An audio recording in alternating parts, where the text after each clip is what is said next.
मांग कर रहे हैं। और मुंबई से आप देखिए हमारे सहयोगी सुधाकर कश्यप की खास रिपोर्ट। महाराष्ट्र और मुंबई में मराठी और हिंदी का मुद्दा, इस पर चर्चा शुरू है। हमारे साथ इसी मुद्दे पे बोलने के लिए एसडीपीआई के कार्यकर्ता हैं। हम उनसे जानते हैं कि किस तरह से ये मुद्दे को देखते हो।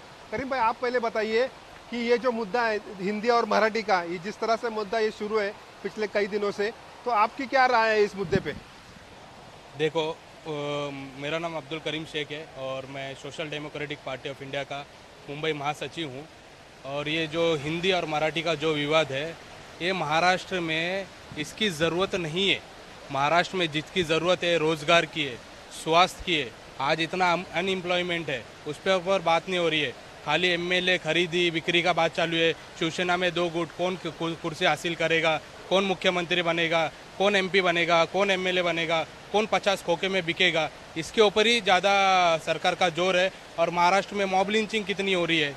आज जलगांव में एक सुलेमान की एक हत्या हो गई है एक आतंकवादी द्वारा, उसके ऊपर चर्चा नहीं हो रही है। वो छोड़कर हिंदी क्या मराठी क्या, ये हमारे लिए मुद्दा नहीं है। सब भाषा का सम्मान होना चाहिए। आज महाराष्ट्र में है तो हम महाराष्ट्रन लोग हैं, हम लोग मराठी का सम्मान करते हैं और जितना हम मराठी का सम्मान करते हैं उतना अदर भाषा का भी करते हैं। और मराठी को और हिंदी को लेकर महाराष्ट्र में सख्ती भी नहीं होनी चाहिए। और हिंदी भाषा को लेकर जो उत्तर प्रदेश के लोगों को, बिहार के लोगों को मारा जा रहा है, मार के बुलवाया जा रहा है, ये हमारी संस्कृति नहीं है, ये महाराष्ट्र की संस्कृति भी नहीं है।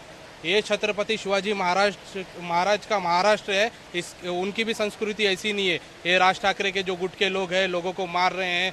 ये देखो, संविधान से ऊपर कोई भी नहीं है, ना नरेंद्र मोदी है, ना राज ठाकरे है, ना या अब्दुल करीम है। जो भी अगर संविधान को कायदा हाथ में लेने की कोशिश करेगा उसको जेल में डालना चाहिए। खास करके उस पार्टी के लोगों, पार्टी के अध्यक्षों को जेल में डालना चाहिए जो इस काम को बढ़ावा दे रहे हैं कि हिंदी मराठी को लेकर। अभी इस वजह से ही लोगों को अभी लोगों में विभाजन भी हो गया है। अब देखेंगे मीरा भाईंदर में तो हिंदी वाले लोग मराठी लोगों को घर नहीं दे रहे और दूसरी जगह पे मराठी लोग हिंदी वाले को घर नहीं दे रहे। ऐसा सब चल रहा है, ये इन्हीं राजकारणों की वजह से चल रहा है। महाराष्ट्र के जितने भी लोग हैं, युवा लोग बेरोजगार पड़े हैं और ये महाराष्ट्र के जो राजकारण करने वाले लोकल पार्टी के जो लोग हैं, वो लोगों का ध्यान भटकाने के लिए हिंदी मराठी पे लड़ाया जा रहा है। आपको क्या लगता है भाई? मेरा तो ये कहना है कि जो राज ठाकरे साहब ने कहा है कि ऐसे 80% लोगों को जो है रोज़गार मिलना चाहिए जो कि मराठी हैं। लेकिन मेरा ये मानना है कि अगर मैं यहाँ पैदा हुआ हूँ तो मैं खुद एक मराठी हूँ, ठीक है। मेरे 2 बच्चे हैं, वो भी यहीं पैदा हुए, वो भी मराठी हैं, तो उनको भी इसमें इंक्लूड किया जाए। अभी आप अगर मुंबई में देखें तो लगभग जो है 2 करोड़ 70 लाख के करीब आबादी है। अगर उनका ये बोलना है कि 80% लोगों को मिलना चाहिए, तो मुंबई में 40% जो है वो मराठी हैं और 60% जो है माइग्रेंट्स है, जो अदर स्टेट से आए हुए हैं, ठीक है। लेकिन अगर देखा जाए सिर्फ 80% उनको दिया जाएगा और 20% नॉन लोकल को, तो 1 करोड़ 30 लाख लोग कहाँ जाएंगे? आप खाली परसेंटेज पे बात कर रहे हैं, लेकिन आप फिगर पे बात नहीं कर रहे कि एक्चुअल फिगर क्या है। हर इंसान की एक कीमत है, तो 1 करोड़ 30 लाख को भी आपको मद्देनजर रखना पड़ेगा, ठीक है। तो आपको राज ठाकरे साहब, आपको सिर्फ 80% नहीं बोलना है, बल्कि आपको एक हिंदुस्तानी होने के नाते आपको हर एक को लेकर चलना होगा। मेरा ये कहना है। आपको क्या लगता है? मैं अकबर सैयद, अनुशक्ति नगर विधानसभा प्रमुख।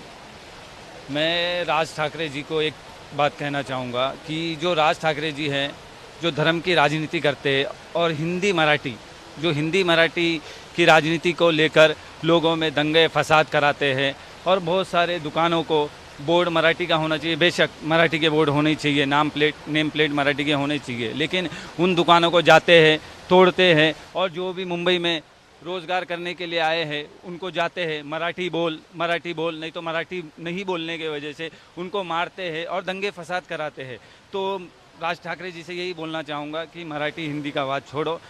सब हिंदुस्तान में रहते हैं, हिंदुस्तान की हर एक भाषा है, मराठी भी हमारे मातृभाषा है। मैं महाराष्ट्रन हूँ, तो मराठी हमारी मातृभाषा है, इसीलिए हम मराठी भी बोलेंगे, हिंदी भी बोलेंगे। हिंदी जो है हमारी इंडिया की भाषा है, हम हिंदी भी बोलेंगे। इसको लेकर राज ठाकरे जी को दंगे फसाद नहीं कराना चाहिए। अगर कराना चाहिए तो रोज़गार पे बात करनी चाहिए उनको। वो ना रोज़गार पे बात करते हैं, ना एजुकेशन पे बात करते हैं, ना हॉस्पिटल। जो आज हॉस्पिटल आप देखेंगे मुंबई में, सरकारी हॉस्पिटल, उधर कितने सारे चूहे, मूंगी, मच्छर, पूरे खाने में कोई भी चीज़ फ्री मेडिकल सुविधा है नहीं। अगर उनको ये करना है, अपनी राजनीतिक चमकाना है, तो वो लोगों की भलाई के लिए बात करें और मेडिकल स्वास्थ्य की भी बात करें। वो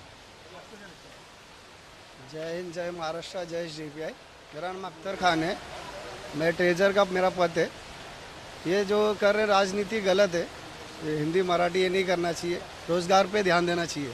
आजकल का रोज़गार आज जो है ना वो बहुत ही मतलब रोज़गार नहीं है लोगों के पास में। आजकल के जो ये नौजवान छोकरे हैं उनको रोज़गार नहीं है, वो यहाँ वहाँ भटक रहे, नशे कर रहे और काम यहाँ पे है नहीं। यहाँ की जितनी भी बड़ी बड़ी फैक्ट्रियाँ थी वो सब यहाँ से ट्रांसफ़र हो गई, यहाँ पे कोई है नहीं ऐसे रोज़गार। बस मैं ये बोलना चाहता हूँ।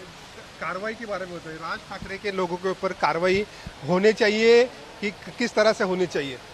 देखो, हमारे देश में हमारा देश एक संविधान से चलता है। हर गुनाह के ऊपर एक कलम बना हुआ है। अब मैं आपको एक चीज़ बताना चाहता हूँ। जब तक राज ठाकरे बीजेपी के साथ था तब ये मराठी भाषा का मुद्दा इसने नहीं उठाया। जब बीजेपी ने इसको कहीं ना कहीं साइडलाइन करने के बाद वापस से इसने मराठी जैसे भाषा का मुद्दा उठाया, जो कि ज़रूरत नहीं है अब महाराष्ट्र में इस चीज़ को लेकर। लोग बेरोजगार, सारी चीज़ें, और जो भी गुनाह करता है, अगर कोई किसी के ऊपर मारहान करता है तो 324 जो अभी कलम चेंज हुई BNS, उसके हिसाब से उनके ऊपर गुनाह दाखिल होना चाहिए। और जो लोगों में भड़काने की कोशिश कर रहे हैं, लोगों को झगड़े दंगे फसाद हो रहे हैं उसके वजह से, उसके तहत जो कलम बनता है वो कलम उन पे पुलिस खुद इनिशिएटिव लेकर उन पे कार्रवाई करनी चाहिए। जो भी राजनेता हो, चाहे MNS का हो, चाहे शिवसेना का हो, चाहे NCP का हो, चाहे BJP का हो, किसी भी पार्टी का जो नेता हो, जो अगर लोगों में दंगे भड़काने की कोशिश करेगा, लोगों को लड़ाने की कोशिश करेगा, लोगों को मारने के लिए उत्तेजित करेगा, उसके ऊपर गुनाह दाखिल होना ही चाहिए। हम भी एक पॉलिटिकल पार्टी से, मगर हमने कभी ऐसी राजनीति नहीं की। आज महाराष्ट्रन लोगों के लिए हमने आवाज़ उठाई है कि उनको 100% रोजगार होना चाहिए रूरल लोगों में। आज यहाँ पर HPCL, BPCL, टाटा बड़ी बड़ी कंपनियाँ हैं। अब यहाँ पर जाके देखें तो 20% लोग ही लोकल लोग काम कर रहे, बाकी 80% लोग बाहर जाकर काम कर रहे, कोई बेरोजगार है। नशा कितना बड़ा हुआ है वाशी नाके में, गोवंडी में, भिवंडी में, कुर्ला में, ऐसे जगह, इसके ऊपर कौन काम करेगा? और ये जो लोग मारने तोड़ने की बात कर रहे हैं, और उनकी पार्टी के प्रमुखों को, उनके कार्यकर्ताओं को उठाकर जेल में डालना चाहिए। किस प्रकार की कार्रवाई होनी चाहिए? मतलब उनके ऊपर गुनाह दाखिल होना चाहिए दंगे भड़काने का, और उनके ऊपर मैं तो बोलता हूँ उनको 1-1, 2-2 साल जेल में डालना चाहिए, ताकि उन लोगों को पता चले कि इस देश संविधान से चलता है, ना कि मनमानी से, ना कि गुंडागर्दी से। ये जंगल राज नहीं है, ये महाराष्ट्र है। महाराष्ट्र को जंगल राज बनाने की कोशिश ना करे।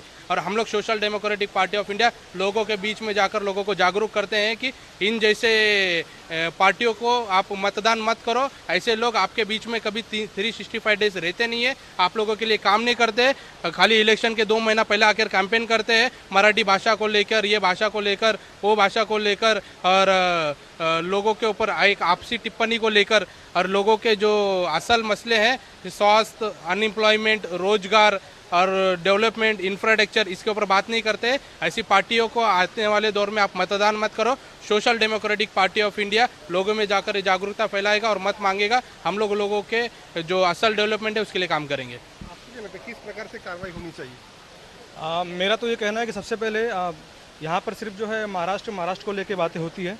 हम एक भारतीय हैं तो हमें सिर्फ महाराष्ट्र को लेकर ही नहीं चलना है। हमारे पास देखा जाए तो करीब 28 स्टेट हैं और 8 यूनियन टेरिटरीज है, ठीक है।